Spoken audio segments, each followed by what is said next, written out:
Hello and welcome everybody. I'm Adnan Ayaz and today we have another lesson, contractions.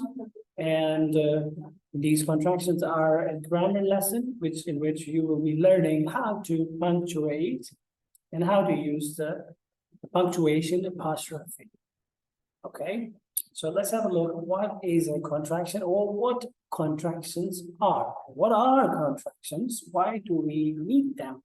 So there are two words joined with the help of an apostrophe. For example, I am are two words and we are going to join them together. And when you join them together by using apostrophe here, it becomes um. Okay. Another example would be they are, and then we join them here, it becomes there.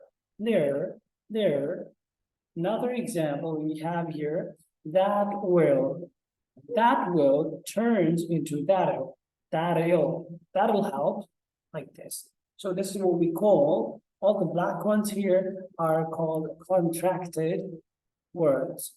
Let's have a look at that. Why we need to use contractions? The answer to that is that they save time. Okay, they will save enough of your time. That's why we use them. Then why not to use contractions? Of course, when we can use them, but there's also that restriction that we should not be using these contractions. So where they are informal. Okay, when we are talking to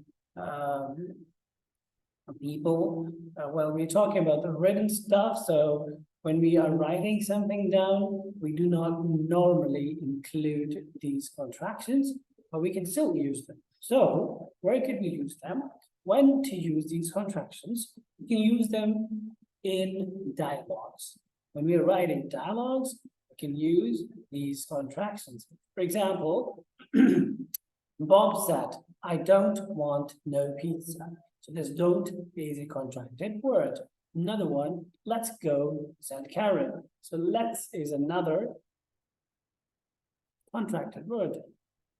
Third example, but Jack said, how will we get there? How will we get there? So how will is the real original form of how. So all of these in red are called contractions.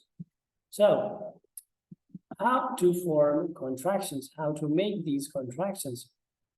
First thing, apostrophe stands in for missing letters, by which we understand that there are few letters which are missing.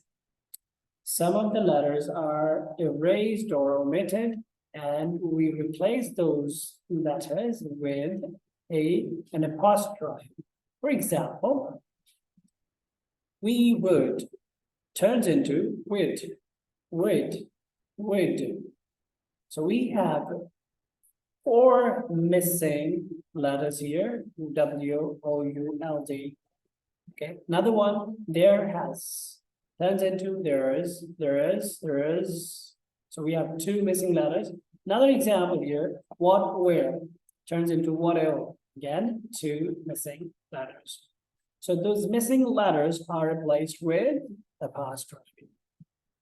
Let's have a quick look how and what common contractions are. We're not going to look at all the contractions because there could be a lot more. So here are a few common ones for you. Okay, on the right side here, you'll be able to see how these words are contracted. How these words on the left side, along with the middle ones, can be contracted together. For example, let's take one example. I am becomes I am. They with are becomes there. Similar, let's take another example here. And now how to make negative contractions here with not. So it becomes not. Are not turns into aren't. Cannot turns into can't. And similarly, will turns into won't. Okay. A little different one, but this is how it is. Then we have this I, you, he, she, it with has and have. So they become with have, it becomes I have. And with she, we use has, so it becomes she has. She has becomes she is. That has becomes that is. that also becomes that's, okay? So we have becomes we've. And similar is the case with would, and there is nothing difficult about it. We just pronounce all the I, the yud, he, did that, did, with, and yud. So all of these are similar and similarly contracted. Okay, so just take your time and look there. Let's have a quick review of this. Contractions are two words that are joined with an apostrophe. Okay, they're combined with an apostrophe. That's what we call contractions. Apostrophes take place of the letters. So there are a few letters, we erase or omit those letters and then put an apostrophe instead of those letters. Contractions save time, of course they do, but they are informal and you should be able to recall where we can use them. Thank you very much. And that's what it is for today.